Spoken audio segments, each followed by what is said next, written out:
J'espère que vous allez bien. Actuellement, il est 23h55 et je me suis tapé une déterre, ce n'était pas du tout prévu. J'hésitais à me filmer, mais là, je suis clairement... Ah, si je vous montre mon visage... C'est mieux pour vous que je fasse un podcast audio. Ça fait hyper longtemps qu'on ne s'est pas retrouvés. Et je me suis dit aujourd'hui, vas-y c'est bon, je suis fatiguée des réseaux sociaux, les gens ils se prennent trop pour je ne sais pas qui. On va parler de bienveillance. Avec les réseaux sociaux et la libération de la parole, on a tendance à confondre liberté d'expression avec méchanceté, malveillance. Et ça me tient particulièrement à cœur parce que je pense que vous devez vous en douter, mais en tant que créatrice de contenu, on est plus exposé. Et le fait d'être plus exposé, on est non seulement mis en avant, mais on est aussi soumis à de nombreuses critiques qui peuvent blesser. Mais ce n'est pas la tare des créateurs de contenu, et toute personne qui est sur les réseaux sociaux, finalement, peut recevoir des choses qu'elle ne devrait pas recevoir tout simplement. Ces derniers temps, je ne sais pas si c'est le fait que mon compte se développe, mais je reçois de plus en plus de remarques désobligeantes sur ma manière d'être mère. Par exemple, hier, on m'a encore dit que je n'étais pas une bonne mère parce que je m'octroyais des vacances sans mes enfants. D'ailleurs, vous connaissez votre go. Je prépare une réponse bien sucrée salée là pour dimanche ou lundi. Ceux qui ont eu l'occasion de voir ma vidéo, on m'a fait aussi des remarques sur mon cheveu afro. Ou alors, autre sujet qui fait l'actualité, l'engouement ou plutôt l'harcèlement qu'il y a autour de la nouvelle Miss France. Eve Gilles, qui est d'ailleurs très très belle à mes yeux. Après voilà, la beauté est certainement le critère le plus subjectif qui soit et ne devrait même pas être source de débat. Pourquoi je parle d'harcèlement? Parce qu'il y a tellement de rumeurs, de choses qui ont été lancées en tout genre, sur son identité, sur sa personne, sur son physique. Et je pense que sur la notion d'identité, c'est le pire. On a l'impression que toutes les personnes sur les réseaux, ce sont les sages-femmes qui l'ont mise au monde pour pouvoir se permettre de donner un avis, une opinion sur l'identité d'une personne. Soit... Moi, ce que je retiens, c'est que c'est une jeune femme de 20 ans et qu'on lui demande finalement d'avoir autant de bagou, de vécu qu'une femme accomplie d'une cinquantaine d'années.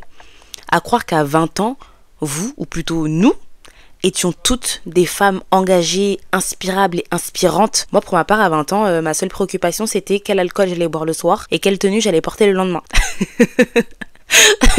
Enfin bref, c'était une parenthèse. Tout ça pour dire que j'ai cette sensation que pour beaucoup, les réseaux sociaux, c'est un échappatoire, un exutoire. Je pense intimement et profondément que c'est un fabuleux moyen de se détendre. Néanmoins, ça ne doit pas et ne devrait pas devenir un moyen de défouler sa haine, sa frustration, sa colère au détriment des émotions des autres. Si nous avons besoin d'un défouloir, il existe de très bons punching balls chez Decathlon. Et c'est pas très cher. Je ne connais pas le générique, je voulais vous le chanter, la chanson de Decathlon, mais je ne la connais pas. Tout ça pour dire en fait que chacun doit garder en tête que le mot, la parole, c'est certainement la plus grande arme qui puisse exister et elle est très dangereuse. Pourquoi? Parce que un mot, une parole, ça marque une personne. Et en fonction de la sensibilité, du vécu, le mot que vous allez employer va résonner en elle pendant un temps bien plus important qu'on ne pourrait l'imaginer. Alors toi, voilà, t'es content, t'as écrit ton petit commentaire, tu t'es défoulé, ça t'a permis de te sentir un peu mieux et c'était peut-être certainement un moyen pour toi de te valoriser et par ce geste, je vais me valoriser indirectement. T'as lâché ton petit commentaire, tu vas aller te coucher, tu vas ronfler encore plus fort qu'une maçonneuse batteuse. D'ailleurs, je me demande même comment vous pouvez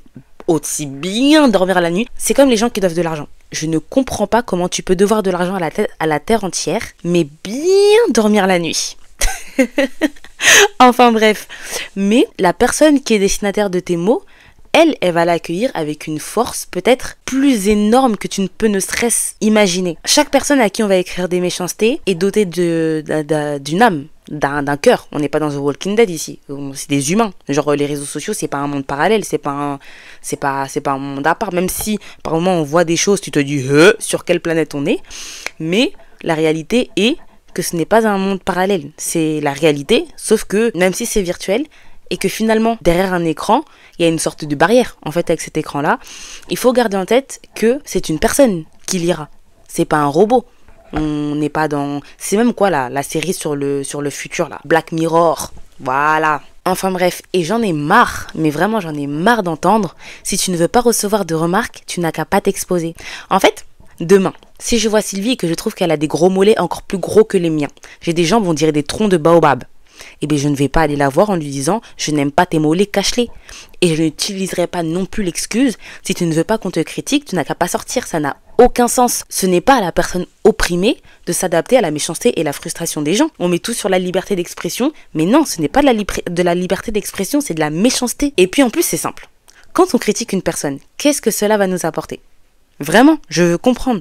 Ok, liberté d'expression, mais qu'est-ce que concrètement le fait de dire à une autre personne qu'elle est moche, grosse, bête ou mal habillée va nous apporter? Si cette action avait un réel attrait, je pourrais comprendre. Mais là, vraiment, je ne vois pas. À part blesser l'autre, je ne vois pas. Ça changerait quoi? Tout simplement de s'abstenir de passer. Pour ma part, je n'ai vu encore personne mourir parce que elle s'est retenue d'être désobligeante. Donc je ne vois pas ce que ça pourrait entraîner de si grave de tout simplement passer et de s'abstenir de faire un mauvais commentaire. Une parole blessante, même si pour toi c'est juste, voilà, je dis ce que je pense, pour une autre personne ça peut être source de un combat interne entre sa personne, son physique et elle. Et ça peut entraîner des choses qu'on ne soupçonne pas. J'ai l'intime conviction que personne n'est réellement mauvais et que personne ne souhaite le malheur d'autres personnes. Mais chaque mot, ça peut entraîner un réel mal-être. Et le mal-être, qu'est-ce que ça entraîne? Eh bien, beaucoup de choses qui ne devraient même pas exister. Des personnes peuvent se dire je n'ai pas ma place sur cette terre. Ça peut entraîner de terribles déceptions. C'est déjà assez compliqué comme ça parce que on se compare énormément aux autres.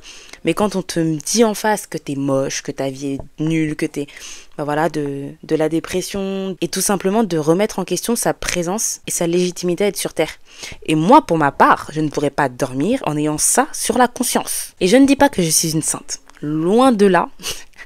Néanmoins, je pense qu'on devrait quand même se sentir en sécurité et être en safe place partout, que ce soit dans la vie réelle ou virtuel. Enfin bon, je vous ai un peu expliqué mon point de vue, mon ressenti, je vous ai développé comment je perçois la chose, mais n'hésitez pas à me dire ce que vous en pensez. N'hésitez pas aussi à vous abonner, que j'arrête de manger des pommes de terre et de l'eau parce que c'est la hesse. Et surtout, partagez ma vidéo si mes paroles vous font écho et que vous pensez que ça peut aider d'autres personnes. En tout cas, si toi tu tombes sur ma vidéo, que tu es sujette à des critiques, ne te remets pas en question, ce n'est pas toi le problème, c'est les autres. Voilà. Allez, à bientôt!